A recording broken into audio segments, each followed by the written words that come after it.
फायदा पहुंचा देता दूसरा पार्टी के। अब हमनी के मान ली बीजेपी वाला सपोर्ट करते नहीं थे, रमा देवी ने टिकट काट दिला, सुशील कुमार पिंटू के सीतामढ़ी से काट दिला, देख रहे होगा कि तारकिशोर बाबू के डिप्टी सीएम राम तोरा ना बन रही था, और इंग्लिश भी कहले तो दूसरा जाति के कर दिला। तो जाने में जब कि सब कहा गई सब तो हमारा एक आदमी हमने के कंट्रोल कर रहा था, हमने के पार्टी सोचेला कि इधर बीजेपी के हवा सर, अब बीजेपी वाला सोचेला कि इधर कहिया सरकार कमजोर वाला सर, इधर डिप्टी सीएम के भी हटा दो कुछ बोला ना पड़ी।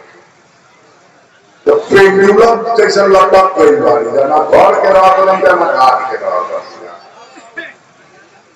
तो भैंस के संख्या बढ़ी कैसे?